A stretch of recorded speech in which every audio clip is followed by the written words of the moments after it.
আহ, এই বিষয়ে আসলে আমার প্যানেলের পক্ষ থেকে আমরা কিছু বলতে চাই না, বা আমি ব্যক্তিগত একজন সদস্যপদ প্রার্থী হিসেবে বলতে চাই না। সোহেব আমি ভাই, বলবো যে মেবি ঘটনাটা দেখেছেন আপনিও। আপনি মনে হয় সাস্টেইন ভয়েসে ঘটনাটা দেখেছেন। আমরা কিন্তু অনেকটা ব্লাশিং হয়ে গেলাম যে আমরা নির্বাচন চাই না, কিন্তু আপনাদের সাথেই কিন্তু আমরা কাঁধে কাঁধ মিলিয়ে আন্দোলন করেছি। আমরা নির্বাচন চাওয়ার হ্যাঁ, জন্যই আমরা হচ্ছে গিয়েছি একসাথে। হ্যাঁ, আমি হ্যাঁ, আমি একটু কথাটা শেষ করি তাহলে।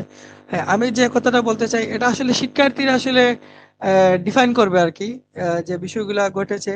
আপনারা জানেন যে আমরা হচ্ছে একই সাথে আন্দোলন করেছি।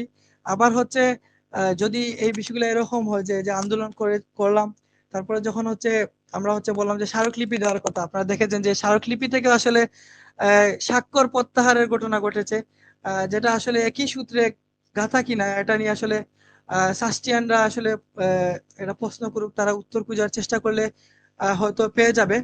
আর প্রপাগান্ডা বা এই ধরনের বিষয় থেকে আসলে আমাদের, আমি মনে করি ছাত্র শিবির হচ্ছে এতটুকু আসলে সময় নাই। ছাত্র শিবিরের যারা আছেন সবাই হচ্ছে আসলে শিক্ষার্থী বান্ধব কাজে, প্লাস হচ্ছে সাকসুতে আপনারা জানেন যে কম সময় থাকে, আন্দোলনের মধ্যে পড়ে থাকার কারণে আমাদেরকে হচ্ছে একটা বেগ পেতে হয় প্রচারণার কাজে। সেই জায়গা থেকে আসলে আমরা অনলাইনে বা হচ্ছে সোশ্যাল মিডিয়ায় আসলে আমরা তেমন একটা অ্যাক্টিভিটি আমাদের নাই বললেই চলে।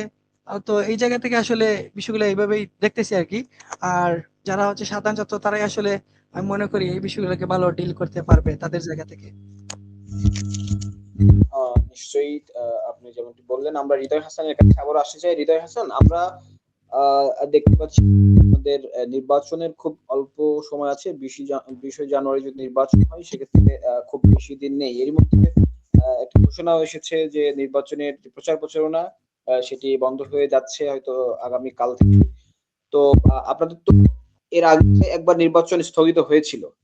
ফলে হঠাৎ করে আবার স্থগিতাদেশ উঠে যাওয়া, স্থগিত হওয়া, স্থগিত উঠে যাওয়া, ফলে প্রচার প্রচারণার ক্ষেত্রে শিক্ষার্থীদের কাছে পৌঁছতে আপনাদের কিছুটা বেগ পেতে হয়েছে কিনা? আর যেহেতু সময় আহ ঘনিয়ে আসছে, এখন আপনাদের প্রচারণায় কোনো নেতিবাচক প্রভাব পড়েছে কিনা?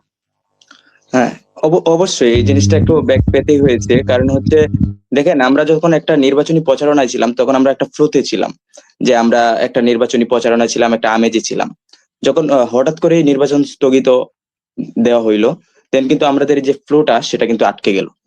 তো সেই ক্ষেত্রে কিন্তু আমরা অনেকটা নির্বাচনী প্রচারণায় পিছিয়ে গেলাম। সেক্ষেত্রে আমাদের একা প্যানেল না, আমাদের যে স্বতন্ত্র প্যানেল বা স্বতন্ত্র প্যানেল প্রার্থী যারা আছেন, আমি মনে করি সব প্রার্থীরাই মানে একটা বেগ পেতে হয়েছে যে নির্বাচনী প্রচারণায়। তো সেক্ষেত্রে দেখা গেছে হচ্ছে আহ, নির্বাচনের প্রচারণা আগামীকাল 9টার মধ্যেই মনে হয় শেষ, সকাল 9টার মধ্যে মনে হয় শেষ হয়ে যাবে। তো সেক্ষেত্রে আমি মনে করি যদি সব প্রার্থীদের কিছু পরামর্শ নেওয়া হইতো যে নির্বাচনী প্রচারণার সময় বৃদ্ধি করা যায় 1 দিন বা 2 দিন, সেক্ষেত্রে আসলে মানে সবার কাছে আসলে সবাই পৌঁছাতে পারতো। সেক্ষেত্রে আমরা হয়তো অনেককে রিচ করতে পারি নাই, আমরা না, কিন্তু আহ, সব স্বতন্ত্র প্রার্থীরাই বা যারা আছেন বা আমাদের প্যানেলে যারা আছেন সবাই পুরাপুরি হয়তো রিচ করতে পারে নাই। তবে 1 2 দিন সময় হইলে সবাই পুরাপুরি রিচ করতে পারতো। কারণ দেখেন, এখানে আমাদের 9,000 শিক্ষার্থী আছে, খুব ছোট ক্যাম্পাসই, কিন্তু আসলে আমাদের এই ক্যাম্পাসে হইলে অন্যান্য ক্যাম্পাসে যেভাবে হল আছে, যে আমরা হলে গেলেই আমরা সবার সাথে একটা দেখা সাক্ষাৎ হয়ে যায় বা আমরা একটা রিচ করতে পারি, কিন্তু আসলে আমাদের সেই জায়গাটা কিন্তু আসলে সংকট। আমরা কিন্তু প্রায় 70% লোক আমরা হচ্ছে মেসে বাসায় থাকি, যার কারণে হচ্ছে আমাদের যে পৌঁছাতে পৌঁছাতে একটু সময় লেগেছে, এবং হচ্ছে যার কারণে মানে নির্বাচন কমিশনার যে আমাদের 2 3টা দিন আসলে সময় নষ্ট করেছেন, সেই সময়টা আসলে আমাদের খুবই মূল্যবান ছিল। সেটা কিন্তু সব প্রার্থীরাই যারা হচ্ছে স্বতন্ত্র আছেন বা আমাদের প্যানেলে আছেন সব প্রার্থীরাই বুগাবে।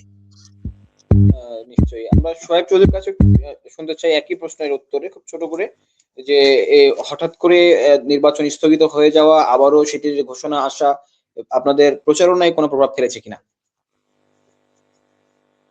জি, ধন্যবাদ। নির্বাচনে যে এই আন্দোলনের জন্য আমাদের স্থগিত হয়েছিল, আসলে আমাদের অনেকগুলো প্ল্যান ছিল সাস্টিয়ানদের নিয়ে। আর এই কারণে দেখা যাচ্ছে যে অবশ্যই আমাদের, শুধু আমাদের না, সবারই সবারই প্রচারণা আসলে প্রভাব ফেলেছে। আমাদের হাতে আসলে অনেকগুলো প্ল্যান ছিল যেগুলো আসলে আমরা বাস্তবায়ন করতে পারি নাই। দেখা যাচ্ছে যে আপনারা দেখে থাকবেন যে আমরা হচ্ছে আসলে আহ, ইশতেহার প্রকাশ করতে পেরেছি যদিও আমাদের ইশতেহার হচ্ছে আমরা আরো আগে হচ্ছে প্রকাশ করার ইচ্ছা ছিল। তারপরে আপনারা আরেকটি বিষয় আমি সামনে আনতে চাই, সেটা হচ্ছে ইশতেহার আসলে সব প্যানেল থেকে এখন আসলে প্রকাশ করা হয় নাই। যারা হচ্ছে যার যার মতো করে হয়তো কিছু সোশ্যাল মিডিয়ায় আমরা দেখতে পেরেছি, কিন্তু এর বাহিরে আসলে ছাত্র শিবির এবং হচ্ছে স্বতন্ত্র একটা প্যানেল হচ্ছে প্রকাশ করতে পেরেছে। এর বাহিরে আসলে কেউ পারে নাই আর কি।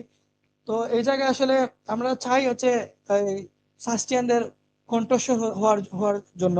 তো সেই জায়গাতে আসলে আমরা সবার কথা শুনেছি, শুনে আসলে ইশতেহার প্রকাশ করতে পেরেছি। এবং আমি হচ্ছে আরেকটা জিনিস হচ্ছে মনে করে দিতে চাই যে এই ঘটনার প্রেক্ষিতে, সেটা হচ্ছে আমাদের উপরেও একটা আসলে এরকম একটা প্রোপাগান্ডা আসছে বা একটা দুষ চাপিয়ে দেওয়া হয়েছে যে আমরা হচ্ছে একটা বিতর্ক প্রতিযোগিতা স্থগিত করেছি। তো আমি এই জিনিসটাই বলতে চাই যে আন্দোলনের সময় যখন হচ্ছে বলা হয়েছিল বিতর্কতে অংশগ্রহণ করার জন্য দুর্বার শাস্তি ঐক্য প্যানেলকে, তখন কিন্তু আমরা হচ্ছে কনফার্ম ছিলাম না, আমরা হচ্ছে জানতাম, শিওর ছিলাম না, যেহেতু কোনো প্রজ্ঞাপন জারি হয় নাই যে সাক্ষী হবে কিনা। সেই জায়গা থেকে আসলে আমাদের ভাইরা হচ্ছে, যারা হচ্ছে বিপি জিএস, তারা হচ্ছে সময় নিয়েছিলেন যে একটু পরেই জানিয়ে দিবেন, কিন্তু প্রশাসনের ব্যর্থতার কারণে আমরা হচ্ছে সেই বিতর্কে অংশগ্রহণ করতে পারি নাই। তো যদি বিতর্কে অংশগ্রহণ করা যাইতো তাহলে হয়তো সাস্টিয়ানরা আমাদেরকে আসলে আরো ভালো করে জানতে পারতো, তাদের প্রশ্নের উত্তরগুলো চলে আসতো, তাদের জানার বিষয়গুলো, আগ্রহগুলো আমরা আসলে তাদেরকে জানিয়ে দিতে পারতাম এবং আমাদের ইশতেহারগুলা তাদের কাছে আরো আরো বেশি পৌঁছাইতে পারতাম। তো আমি আসলে যেটা মনে করি যে পৌঁছানো মানেই হচ্ছে যে আসলে প্রচারণা হয়ে যাবে বা যোগ্য প্রার্থী পাওয়া যায়, এরকম বিষয় না। আর সাস্টেইনটা যোগ্য খুঁজবে, শুধুমাত্র পৌঁছাইলেই আসলে এটা হবে না। আহ যাদের যোগ্যতা আছে তাদেরকে আসলে সাস্টেইনটা খুঁজেই বের করবে, আমি মনে করি, বিশ্বাস করি যে সাস্টেইনটা যোগ্যদের খুঁজে বের করবে। এবং আমি সর্বশেষ আসলে আরেকটি কথা বলেই শেষ করব, সেটা হচ্ছে